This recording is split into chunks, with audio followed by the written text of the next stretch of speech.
주님 온 세상 구주시라. 내 사모하는 주님 영광의 왕이시라. 주님 다시 오실 때까지, 주님 다시 오실 때까지 나는 일어나 달려가리라. 주의 영광 온 땅 덮을 때 나는 일어나 노래하리.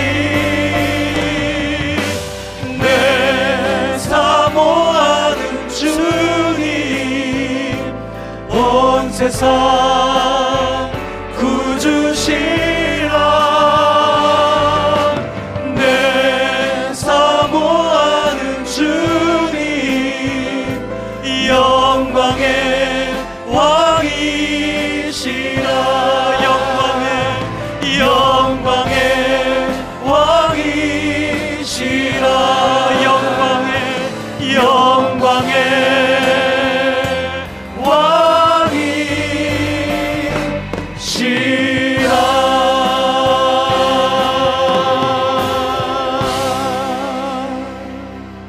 여러분, 오늘 많이 추우셨죠? 이 추운 날씨에도 변함없이 귀한 자리를 지켜주신 여러분들, 하나님께서 얼마나 기뻐하실까 생각이 듭니다. 옆에 계신 분들 손 한번 꽉 잡아주시고, 잘 오셨습니다, 반갑습니다, 인사 한번 나누도록 하겠습니다. 추운 날씨에도 잘 오셨습니다. 오늘 이 시간에 주신 하나님 말씀을 통하여 우리 교회, 우리 아름다운 공동체 주시는 말씀을 함께 묵상해 보도록 하겠습니다. 오늘 말씀 민수기 1장 1절로 4절까지, 그리고 17절부터 19절까지의 말씀을 우리 한 절씩 우리 합독해서 같이 한번 읽어보도록 하겠습니다. 1절부터 같이 읽겠습니다. 시작. 이스라엘 자손아, 애굽 땅에서 나온 후 둘째 해 둘째 달 첫째 날에 여호와께서 시내 광야 회막에서 모세에게 말씀하여 이르시되, 너희는 이스라엘 자손의 모든 회 중 각 남자의 수를 그들의 종족과 조상의 가문에 따라 그 명수대로 계수할지니, 이스라엘 중 20세 이상으로 싸움에 나갈 만한 모든 자를 너와 아론은 그 진영별로 계수하되, 각 지파의 각 조상의 가문의 우두머리 한 사람씩을 너희와 함께하게 하라. 모세와 아론이 지명된 이 사람들을 데리고 둘째 달 첫째 날에 온 회중을 모으니, 그들이 각 종족 조상의 가문에 따라 20세 이상인 남자의 이름을 자기 계통별로 신고하매, 여호와께서 모세에게 명령하신 대로 그가 시내 광야에서 그들을 계수하였더라. 아멘. 작년 우리 교회 조장님, 구역장님들 수련회가 있었습니다. 그때 있었던 한 장면이 말씀을 준비하면서 떠올랐습니다. 우리 교회 앞마당에서 교구별 대항 간단한 게임과 운동회를 했는데, 대항 게임이다 보니까 숫자가 서로 맞아야 되잖아요. 1교구 20명이면 2교구도 20명 돼야 되니까 그 숫자를 세는 일이었습니다. 여러분들 아시는 것처럼 앞사람부터 앉으면서 하나, 둘, 셋 하면서 숫자 세는 방법 다 아시죠? 그렇게 숫자를 세는데 뒤로 가면 갈수록 잘 될까요? 안 될까요? 안 되더라고요. 그래서 몇 명 안 되는데도 여러 번 다시 앞으로 가서 다시 숫자를 세면서 앉고 반복해서 그랬던 기억이 납니다. 우리 권사님들, 집사님들이 몸이 둔해서 그렇다는 얘기가 전혀 아닙니다. 원래 사람들이 많이 있으면 줄 서는 것도 오래 걸리고 숫자 세는 것도 쉽지 않은 것 여러분들 아실 겁니다. 그런데 100명도 되지 않는 숫자 세는 것도 이렇게 힘이 든데, 1000명의 숫자를 센다면, 아니 그 10배인 10,000명의 숫자를 센다면 얼마나 어려울까요? 무척이나 어려운 일일 텐데, 그런데 무려 60만 명이나 되는 사람의 숫자를, 그것도 단 하루 만에 센 사건이 있었습니다. 아마 그 당시에 기네스북에 있었다면 기네스북에 오를 만한 일일 텐데요. 그 사건이 바로 오늘 우리가 읽었던 민수기 1장에 기록되어 있습니다. 하나님께서 시내 광야에 있는 회막에 찾아오셨습니다. 그리고 이스라엘 백성의 지도자였던 모세에게 말씀하십니다. 이스라엘 자손의 모든 회중 중 남자의 숫자, 그들을 종족과 가문에 따라 그 명수를 세어보라고 말씀하십니다. 너무나 힘들어 보이는 이 일에 하나님께서는 구체적인 방법까지도 일러주시지요. 각 가문별로 우두머리를 한 명씩 지명해 주십니다. 그리고 모세와 아론이 이 지명된 이들과 함께 온 회중을 모아 이스라엘 백성들 중에서 하나님께서 말씀하신 남자들, 특별히 그들 중에 20세 이상 되는 숫자를 세어보니 그 숫자가 민수기 1장 46절에 기록된 것처럼 계수된 자의 총 계는 60만 3,550명이었다 라고 기록됩니다. 단 하루 만에 60만 명의 숫자를 세워서 하나님께 보고를 드리고 있는 것이지요. 여러분, 이 일이 어떻게 가능했을까요? 100명도 아니고 1000명도 아니고 10,000명도 아니고 60만 명이나 되는 사람들을 하루 만에 계수한다는 것, 하루 만에 그 숫자를 센다는 것, 여러분 어떻게 이것이 가능한 일일까요? 그냥 믿으면 되는데 제가 믿음이 약해서 자꾸 이 성경을 읽어봤습니다. 어떻게 이 일이 하루 만에 가능할까? 성경을 읽고 또 읽었습니다. 그러다가 제 나름대로 한번 해답을 찾았습니다. 이스라엘 백성의 지도자였던 모세와 아론, 그리고 중간 지도자로 지명하셨던 12명의 지도자들, 그리고 모든 이스라엘 백성들, 이 모든 사람들이 함께 마음을 모아서, 그리고 하나님께서 말씀하신 이 명령, 이 말씀을 이루기 위하여, 감당하기 위하여 힘을 합쳤더니 이것이 하루 만에 가능했다라는 것이죠. 다시 말하면 오늘 민수기 1장에 기록되어 있는 이스라엘 공동체는 우리가 그동안 보았던 하나님의 마음을 슬프게 하고 하나님께 범죄했던 이스라엘 공동체의 모습이 아닌, 어쩌면은 하나님 마음에 합하였던, 하나님의 마음을 기쁘시게 했던, 단 하루 만에 하나님의 말씀 그 명령대로 실천했던 남다른 공동체가 아니었을까, 바로 그렇게 묵상이 되었다는 겁니다. 이들은 홍해를 가르는 하나님의 기적을 눈으로 목격했습니다. 그리고 출애굽한 지 이제 2년밖에 되지 않았고 무슨 일이든지 하나님 맡겨주시면 이것을 감당하겠다고 한 마음 한 뜻으로 하나 된 공동체, 바로 이들이 이스라엘 공동체였기에 바로 이 일이 가능했다라는 것입니다. 그래서 저는 이 말씀 묵상하다가 이스라엘의 이 아름다운 이 하나 되는 믿음의 공동체, 이 모습을 하나님께서 우리에게 원하시는 것이 아닐까, 우리 교회가 이런 아름다운 공동체가 되어야 하는 것이 아닐까, 그래야 하나님이 우리 교회를 보시면서 기뻐하시고 또 우리를 통하여 계획하신 일들이 이루어지는 것이 아닐까 묵상이 되었습니다. 저는 오늘 말씀의 제목을 함께 믿음으로 하나 되는 공동체, 그렇게 잡았던 것이지요. 말씀의 제목처럼 함께하는 믿음의 공동체가 되기 위하여 우리는 어떤 것 하나를 기억해야 될까? 오늘 이스라엘 백성들, 이스라엘 공동체에 나타나는 특별한 모습 한 가지 우리 먼저 함께 묵상하며 이 모습 우리 안에 닮아갈 수 있도록 노력하는 저와 여러분들 되시기를 원합니다. 민수기 1장 2절 말씀 우리 같이 한번 읽어보도록 하겠습니다. 2절입니다.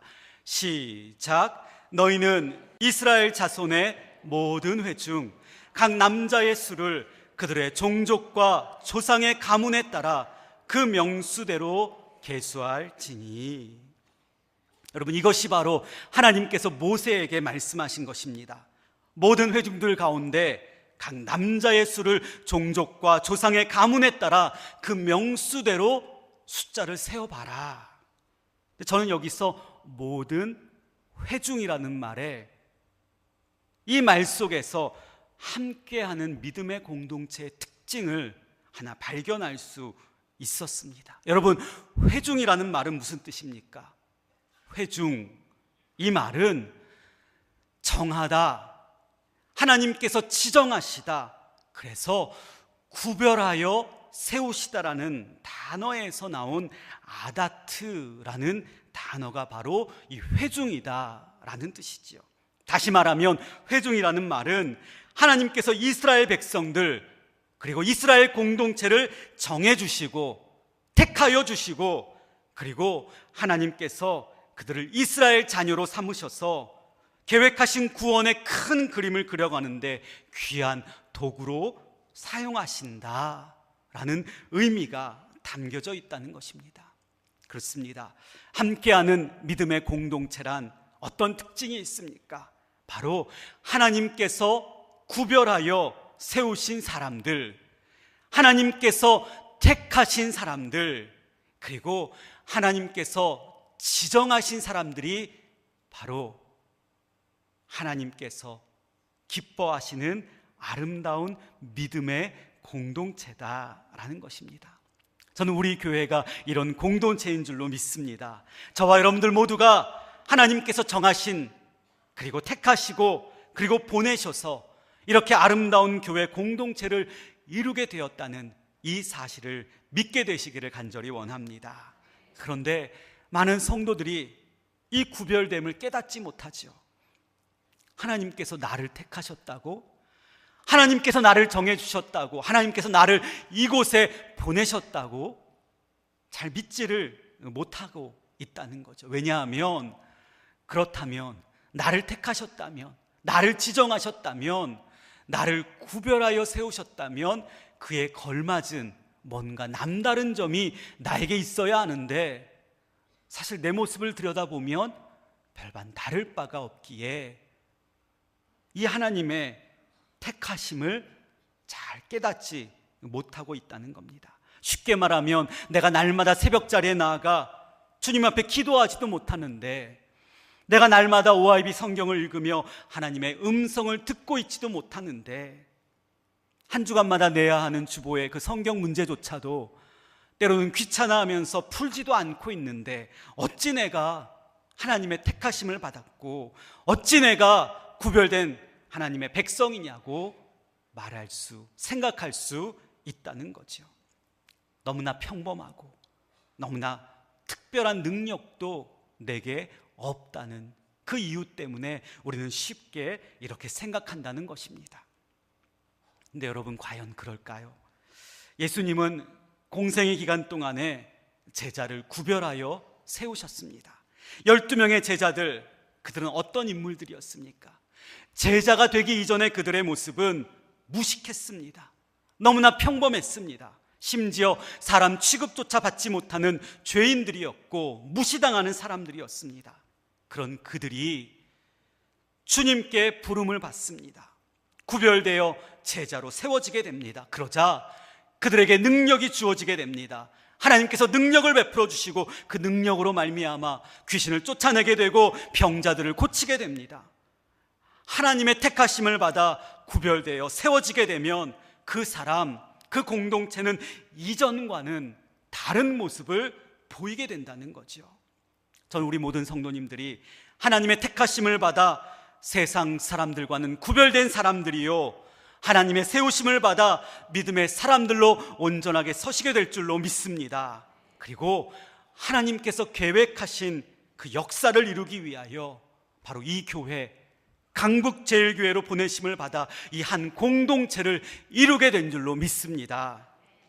택하심을 받아 구별된 우리 모두가 새롭게 하시는 그 하나님의 능력을 날마다 공급받아 그 능력으로 하루하루 살아가는 저와 여러분들 모두가 되시길 주님의 이름으로 축복합니다. 그런데 하나님께서 우리에게 능력을 주시는 이유가 있지요.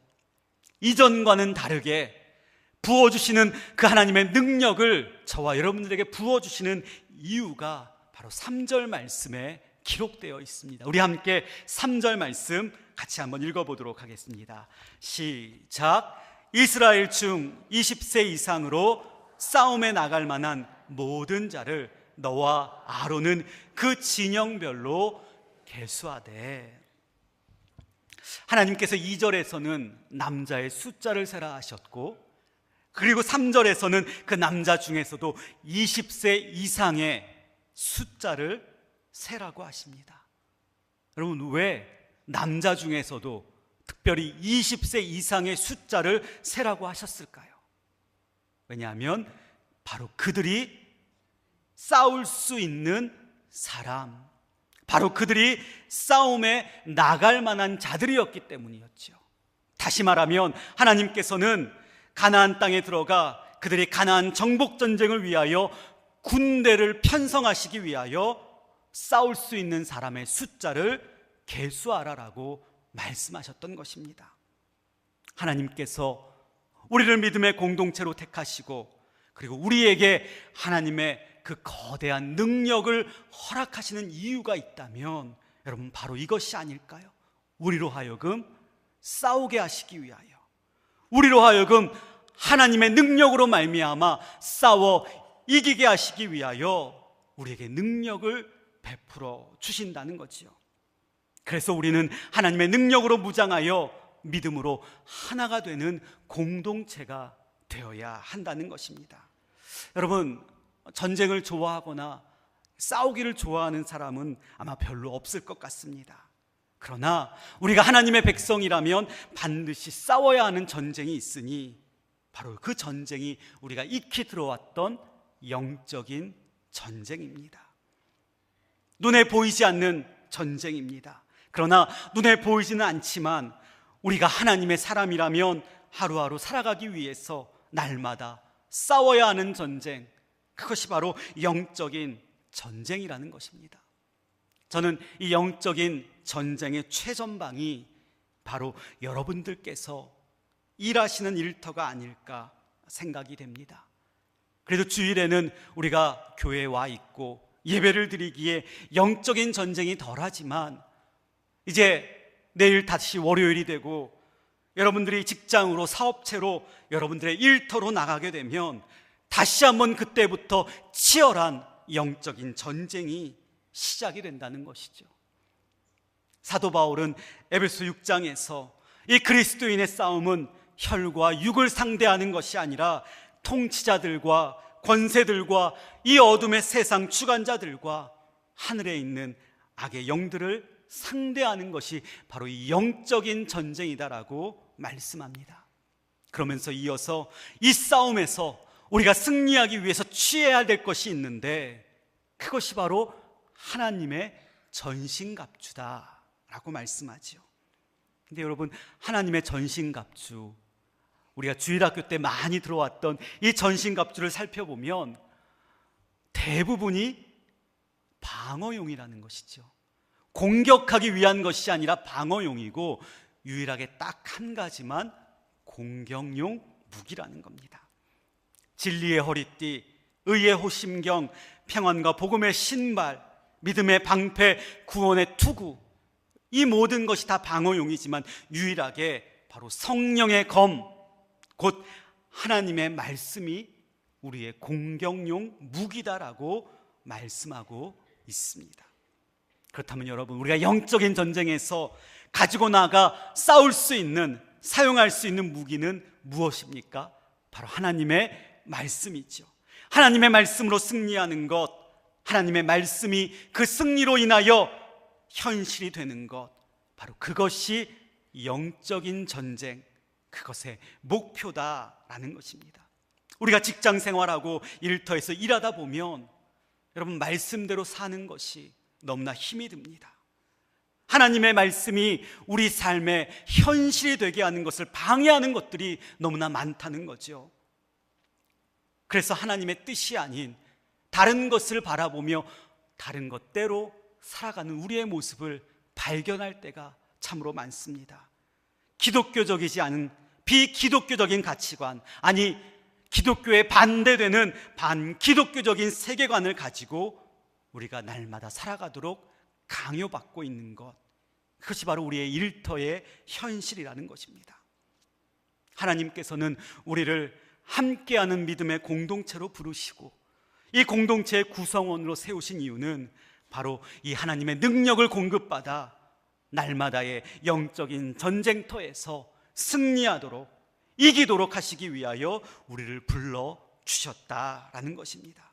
우리가 이 땅에 살아가면서 하나님의 말씀이 현실이 되고 하나님의 뜻대로 살아가기 위하여 우리는 날마다 끊임없이 영적인 전쟁터로 나아가야 된다는 것입니다. 바라기는 여러분 내일 다시 영적인 전쟁터로 나아가실 텐데, 여러분들의 일터와 직장에서, 여러분들의 그 어떠한 삶의 현장에서 하나님의 능력을 공급받아 여러분들이 치러야 하는 그 모든 영적인 전쟁에서 승리하시는 여러분들 되시기를 주님의 이름으로 축복합니다. 그 승리를 통하여 하나님의 말씀이 여러분들의 삶 속에 현실로 나타나게 되고 하나님의 그 놀라우신 뜻이 여러분들 일터에서, 삶 속에서 나타나게 되기를 주님의 이름으로 축복합니다. 마지막으로 우리가 함께하는 믿음의 공동체, 그 마지막의 모습, 그 결론의 모습은 어떠해야 하는지 우리가 읽었던 오늘 말씀 19절은 이렇게 말씀합니다. 19절 말씀을 같이 한번 읽어보겠습니다. 여호와께서 모세에게 명령하신 대로 그가 시내 광야에서 그들을 계수하였더라. 19절 말씀을 보면 여러분 모세가 무엇을 했는지, 모세의 모습이 어떠했는지, 그리고 그가 함께했던 믿음의 공동체 이스라엘 공동체는 무엇을 하고 있는지 우리에게 보여주고 있습니다. 여러분 모세가 무엇을 하고 있습니까? 계수하고 있지요. 여호와께서 말씀하신 대로, 하나님께서 명령하신 대로 모세가 계수하고 있다는 겁니다. 그래요, 여러분, 믿음의 공동체라면 하나님께서 보내주셔서 택하신 함께하는 공동체라면 이러한 모습이 날마다 있어야 될 줄로 믿습니다. 언제나 하나님 말씀에 순종하는 모습, 하나님 명령에 불평하거나 원망하지 않는 모습, 말씀하시면 그 말씀대로 살아가는 사람들이 바로 이 아름다운 공동체의 구성원이 되어야 한다는 것이지요. 이런 상상을 한번 해봤습니다. 하나님께서 저에게 나타나셔서 이런 말씀을 하신다면 나는 어떻게 했을까? 김 목사야, 싸움에 나갈 만한 사람들을 한번 이스라엘 백성들 중에서 세워봐라. 하나님, 지금 밖에 온도가 몇 도인지 아십니까? 이 추운 겨울에 그냥 하나님 한번 훑어보시면 우리 이스라엘 백성들 중에 싸움에 나갈 만한 사람들 60만 3,550명이라는 것 세워보지 않아도 아실 만한 분이 하나님이신데 왜 힘들게 세워보라고 하십니까? 아니, 하나님 숫자가 뭐가 중요합니까? 어차피 싸움은 숫자로 이기는 것도 아닌데, 전쟁은 여호와께 속하였다고 말씀하셨는데 왜 굳이 힘들게 숫자를 세워보라고 하십니까? 여러분, 이것이 우리의 모습이 아니겠습니까? 근데 모세는 뭐라고 합니까? 오늘 민수기 1장을 살펴보면 하나님께서 16절까지 쭉 말씀하십니다. 그리고 17절을 보면 모세는 다른 말 한마디 하지 않습니다. 하나님께서 지명하신 그 사람들을 데리고 갑니다. 그리고 18절을 보니까 온 회중 이스라엘 백성 공동체를 모읍니다. 그리고 그들을 계통별로 신고하게 합니다. 그리고 이제 우리가 읽었던 19절 말씀처럼 그들을 시내 광야에서, 그 벌판에서 한 명 한 명 하나님 말씀대로 애쓰면서 수고하면서 힘들어가면서 그들의 숫자를 세고 있다는 것입니다. 여러분, 그렇습니다. 우리가 말씀을 듣는 것도 중요하고요, 그 말씀이 무슨 뜻인지 이해하는 것도 중요하지만 여러분, 더욱 중요한 것이 있다면 그 말씀 그대로 철저하게 순종하며 행하는 것, 말씀이 우리 삶 속에서 현실이 되도록 우리가 실천하는 그 모습이 우리 믿음에 있어서 더욱더 중요하다는 사실을 우리가 기억하게 될 줄로 믿습니다. 그것이 바로 함께하는 믿음의 공동체요, 그 공동체에 변치 않는 모습이 되어야 하는 것입니다. 저는 우리 교회가 이런 교회가 되기를 원합니다. 여러분들의 가정이 이런 가정이 되기를 원합니다. 그래서 하나님 말씀하시면, 하나님 명령하시면 다른 이유 달지 아니하고 말씀대로 순종할 때에 하나님께서 계획하신 놀라운 역사가 있게 되기를 주님의 이름으로 축복합니다. 여기에 더하여 우리 공동체에 이런 모습 하나가 더 있으면 좋겠다 싶은 이야기 하나가 있어서 여러분들에게 하나 소개합니다.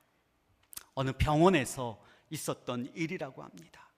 이 병원의 병실에 전신마비의 환자가 한 명 있었습니다. 그런데 그 환자 곁에는 늘 사람들이 떠나지 않는 거예요. 떠나지 않을 뿐만 아니라 그 환자가 말하는 것을 들으며 깔깔거리며 웃느라 사람들이 정신이 없는 거였어요. 그 전신마비 환자는 바로 11년 전에 전신마비가 되었던 환자였는데, 누가 보더라도 그 환자의 얼굴에는 늘 해와 같이 밝게 빛났다는 겁니다. 너무나 궁금했던 사람들이 그에게 찾아가 물었습니다. 어떤 사연이 있는지. 그러자 그 환자가 고백하죠. 저는 30대 초반에 택시기사를 하다가 그만 교통사고로 전신마비가 되었습니다. 처음 3년 동안은 죽을 생각만 했지요. 살아있어 봤자 아내에게도 아이들에게도 짐만 될 테니까요. 그런데 어떤 시도를 해보려고 해도 몸을 움직일 수가 없었어요. 이런저런 궁리를 하다가 아내에게 말했죠. 독약을 좀 가져다 달라고. 그런데 아내가 울면서 말하더군요. 내가 살아있으면 자기가 과부라는 소리, 아이들이 애비 없다는 소리 듣지 않는다고. 그러니 제발 살아만 있어 달라고. 자기가 내 팔과 내 다리가 되어서 평생 먹여주고 입혀주고 다 해줄 것이라고, 사랑한다고 말하더군요. 그 환자가 잠시 숨을 고르더니 말을 이었습니다. 그때 제가 속으로 생각했죠. 네가 나를 사랑한다고, 긴 병에 효자가 없다는데 얼마 못 가 왜 나보고 죽지 않냐고, 나를 왜 고생시키냐고 하고 생각하게 될 거다.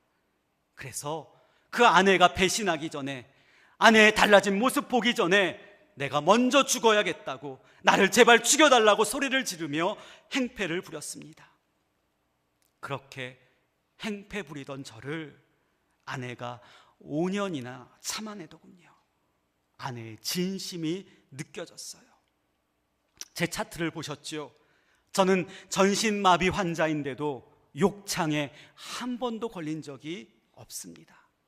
70kg이 넘는 저를 아내가 2시간에 한 번씩 뒤집어 마사지를 해주고 주일에 한 번은 차를 태워서 바깥 구경도 시켜줍니다.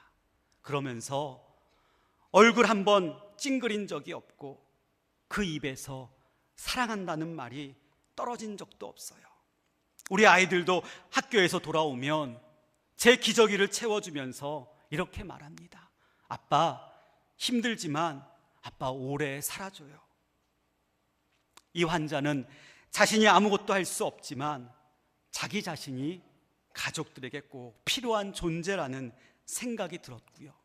그래서 정말 우리 가족들에게 정말 필요한 사람이 되어야겠다고 결심했다는 겁니다. 유일하게 그가 움직일 수 있는 근육이 있었는데 그것이 바로 얼굴 근육이었다고 해요. 그래서 그 얼굴 근육으로 아이들과 아내에게 넉넉한 웃음이라도 보여줘야지, 이 마음으로 그는 개그 프로그램을 보면서 재미있는 이야기를 기억했고, 그리고 각색했고, 그리고 흉내내면서 가족뿐만 아니라 다른 사람들에게도 웃음을 전하는 그 사람이 되었다라는 것입니다. 여러분 보십시오. 가족의 진실한 사랑이 바로 이 전신마비의 환자를 천사의 모습으로 변화시켜 주었던 사실인 것이죠. 이런 사랑이 여러분들의 가정에도 있게 되기를 원하고 또 우리 교회에도 있게 되기를 원합니다. 서로가 서로에게 꼭 필요한 존재, 그래서 꼭 있어야 되는 아름다운 공동체가 우리의 공동체가 되기를 원합니다.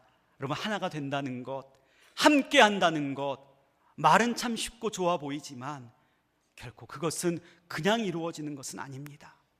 많은 사람들이 오해를 합니다. 함께하고 하나가 되자라고 말하면 우리 모두가 같아져야 한다고, 같은 생각을 하고 같은 마음을 가져야 한다고. 여러분, 그러나 그렇지 않죠. 우리가 잘 아는 심포니라는 말, 여러 악기가 함께 연주하는 이 교향곡 심포니라는 말은 심포니아라는 말에서 유래했다고 합니다. 이 심포니아라는 말은 함께, 다르지만 함께 어우러져서 울리는 소리라는 말이라고 합니다.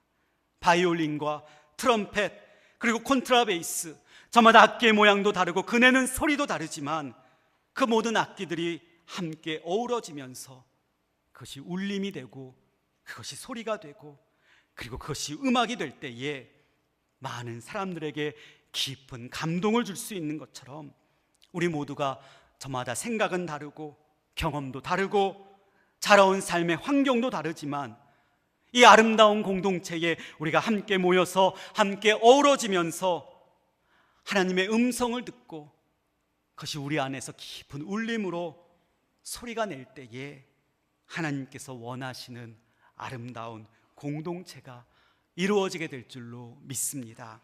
시작된 한 주간 여러분들을 구별되게 세우셨다는 사실, 여러분들을 회중으로 부르셨다는 사실을 기억하게 되시기를 주님의 이름으로 축복합니다. 그리고 회중에 알맞은 하나님께서 주시는 능력, 그 능력을 붙잡고 여러분들의 일터와 여러분들의 가정과 여러분들의 삶의 현장에서 날마다 부딪히게 되는 그 영적인 전쟁터에서 승리하게 되는 저와 여러분들 되시기를 축복합니다. 살아가면서 우리에게 늘 변치 않는 모습, 하나님 말씀하시면, 하나님 명령하시면 그 말씀과 명령대로 순종하며 실천하며 살아갈 수 있는 그 아름다운 모습이 늘 우리 안에 있어 우리의 가정과 우리의 공동체와 여러분들의 거하는 모든 삶의 자리가 하나님께서 기뻐하시는 아름다운 믿음의 공동체가 되시기를 주님의 이름으로 축원합니다. 기도하겠습니다. 하나님, 감사합니다. 우리를 택하시고 우리를 구별되게 세우시고 우리를 아름다운 공동체의 한 구성원으로 부르셔서 하나님 감사를 드립니다. 우리의 가정에서, 우리의 일터에서, 그리고 세우신 교회에서 이 귀한 하나님의 뜻을 실천하며 살아갈 수 있도록 인도하여 주시옵소서. 우리가 가는 곳마다 하나님의 말씀이 현실이 되게 하여 주시고 하나님의 뜻대로 실천하는 삶 되게 하여 주시옵소서. 우리 모두가 함께 어우러지면서 깊은 울림을 내어 늘 하나님을 기쁘시게 하는 우리 모두가 되게 하여 주시기를 예수 그리스도의 이름으로 기도드리옵나이다.